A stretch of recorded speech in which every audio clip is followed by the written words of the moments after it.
never forget that day back in the spring of 2006. I was a surgical resident at the Johns Hopkins Hospital taking emergency call. I got paged by the ER around 2 in the morning to come and see a woman with a diabetic ulcer on her foot. I can still remember sort of that smell of rotting flesh as I pulled the curtain back to see her. And everybody there agreed this woman was very sick and she needed to be in the hospital. That wasn't being asked. The question that was being asked of me was a different one, which was, did she also need an amputation? Now, looking back on that night, I'd love so desperately to believe that I treated that woman on that night with the same empathy and compassion I'd shown the 27-year-old newlywed who came to the ER 3 nights earlier with lower back pain that turned out to be advanced pancreatic cancer. In her case, I knew there was nothing I could do that was actually going to save her life. The cancer was too advanced. But I was committed to making sure that I could do anything possible to make her stay more comfortable. I brought her a warm blanket and a cup of coffee, brought some for her parents. But more importantly, you see, I passed no judgment on her, because obviously she had done nothing to bring this on herself. So why was it that just a few nights later, as I stood in that same ER and determined that my diabetic patient did indeed need an amputation, why did I hold her in such bitter contempt? You see, unlike the woman the night before, this woman had type 2 diabetes. She was fat. And we all know that's from eating too much and not exercising enough, right? I mean, how hard can it be? As I looked down at her in the bed, I thought to myself, if you just try caring even a little bit, you wouldn't be in this situation at this moment with some doctor you've never met about to amputate your foot. Why did I feel justified in judging her? I'd like to say I don't know, but I actually do. You see, in the hubris of my youth, I thought I had her all figured out. She ate too much, she got unlucky, she got diabetes, case closed. Ironically, at that time in my life, I was also doing cancer research, immune-based therapies for melanoma, to be specific.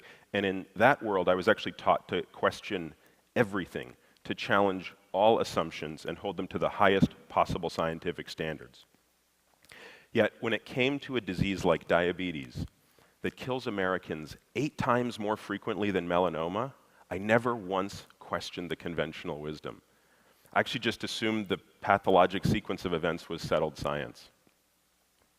3 years later, I found out how wrong I was. But this time, I was the patient.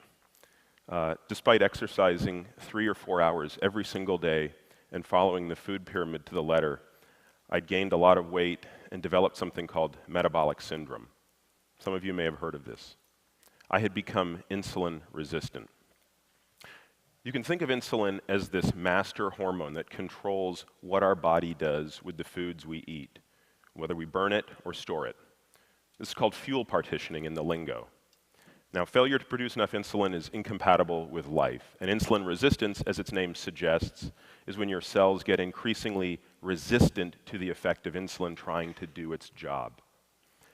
Once you're insulin resistant, you're on your way to getting diabetes, which is what happens when your pancreas can't keep up with the resistance and make enough insulin. Now your blood sugar levels start to rise, and an entire cascade of pathologic events sort of spirals out of control that can lead to heart disease, cancer, even Alzheimer's disease, and amputations, just like that woman a few years earlier. With that scare, I got busy changing my diet radically, adding and subtracting things most of you would find almost assuredly shocking. I did this and lost 40 pounds, weirdly, while exercising less. As you can see, I guess I'm not overweight anymore. More importantly, I don't have insulin resistance. But most important, I was left with these 3 burning questions that wouldn't go away.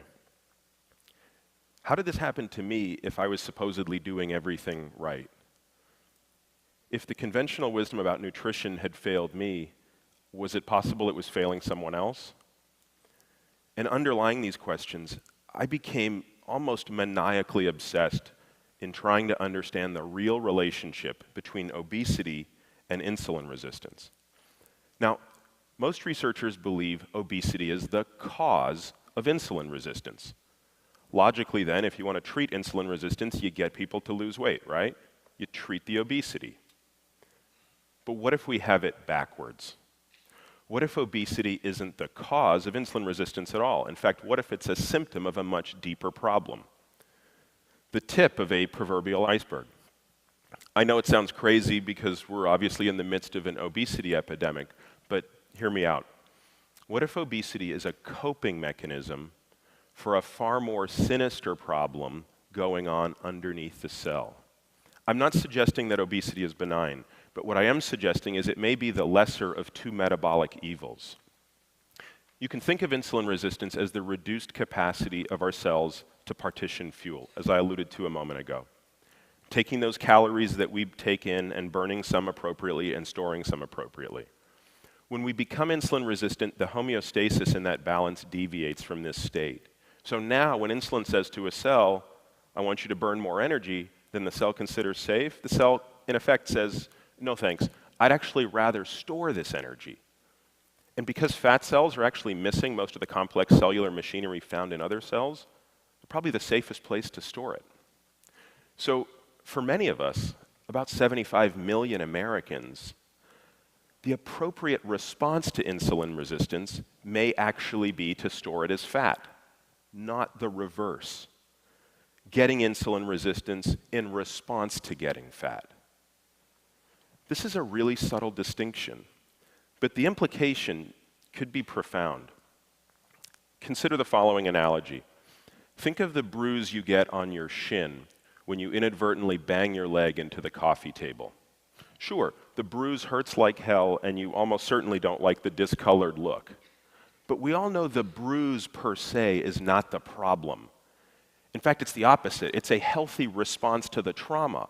All of those immune cells rushing to the site of the injury to salvage cellular debris and prevent the spread of infection to elsewhere in the body. Now, imagine we thought bruises were the problem, and we evolved a giant medical establishment and a culture around treating bruises. Masking creams, painkillers, you name it, all the while ignoring the fact that people are still banging their shins into coffee tables. How much better would we be if we treated the cause, telling people to pay attention when they walk through the living room, rather than the effect? Getting the cause and the effect right makes all the difference in the world. Getting it wrong, and the pharmaceutical industry can still do very well for its shareholders, but nothing improves for the people with bruised shins. Cause and effect. So what I'm suggesting is maybe we have the cause and effect wrong on obesity and insulin resistance. Maybe we should be asking ourselves, is it possible that insulin resistance causes weight gain and the diseases associated with obesity, at least in most people? What if being obese is just a metabolic response to something much more threatening, an underlying epidemic, the one we ought to be worried about?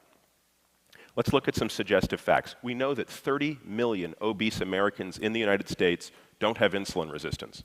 And by the way, they don't appear to be at any greater risk of disease than lean people. Conversely, we know that 6 million lean people in the United States are insulin resistant. And by the way, they appear to be at even greater risk for those metabolic diseases I mentioned a moment ago than their obese counterparts. Now, I don't know why, but it might be because in their case, their cells haven't actually figured out the right thing to do with that excess energy. So if you can be obese and not have insulin resistance, and you can be lean and have it, this suggests that obesity may just be a proxy for what's going on. So what if we're fighting the wrong war? Fighting obesity rather than insulin resistance? Even worse, what if blaming the obese means we're blaming the victims? What if some of our fundamental ideas about obesity are just wrong? Personally, I can't afford the luxury of arrogance anymore, let alone the luxury of certainty. I have my own ideas about what could be at the heart of this, but I'm wide open to others. Now, my hypothesis, because everybody always asks me, is this. If you ask yourself, what's a cell trying to protect itself from when it becomes insulin resistant? The answer probably isn't too much food. It's more likely too much glucose, blood sugar. Now, we know that refined grains and starches elevate your blood sugar in the short run, and there's even reason to believe that sugar may lead to insulin resistance directly. So if you kind of put these physiological processes to work, I'd hypothesize that it might be our increased intake of refined grains, sugars, and starches that's driving this epidemic of obesity and insulin resistance, obesity and diabetes, but through insulin resistance, you see, and not necessarily through just overeating and underexercising. Now, when I lost my 40 pounds a few years ago, I did it simply by restricting those things, which admittedly suggests I have a bias based on my personal experience. But that doesn't mean my bias is wrong. And most important, all of this can be tested scientifically. But step one is accepting the possibility that our current beliefs about obesity, diabetes, and insulin resistance could be wrong and therefore must be tested. I'm betting my career on this. Today, I devote all of my time to working on this problem, and I'll go wherever the science takes me. I've decided that what I can't and won't do anymore is pretend I have the answers when I don't. I've been humbled enough by all I don't know. For the past year, I've been fortunate enough to work on this problem with the most amazing team of diabetes and obesity researchers in the country. And the best part is, just like Abraham Lincoln surrounded himself with a team of rivals, we've done the same thing.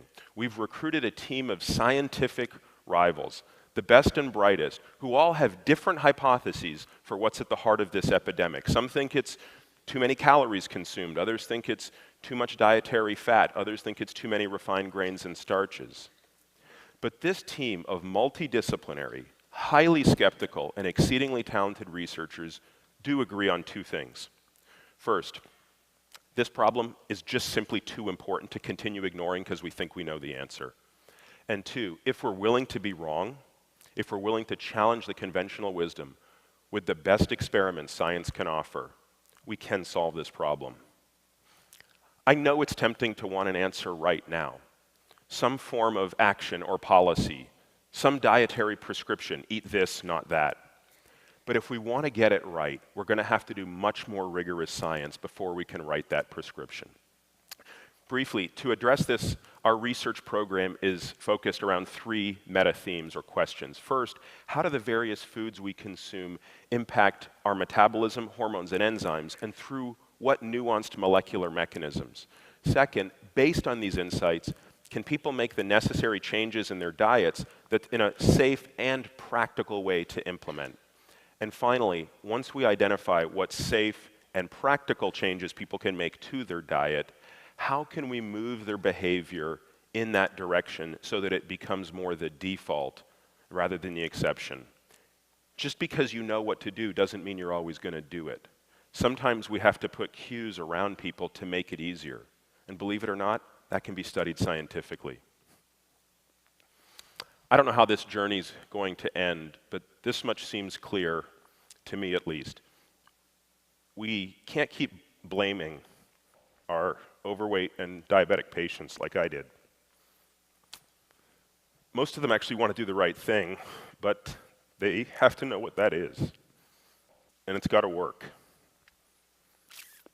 I dream of a day when our patients can, shed their excess pounds and cure themselves of insulin resistance, because as medical professionals, we've shed our excess mental baggage and cured ourselves of new idea resistance sufficiently to go back to our original ideals.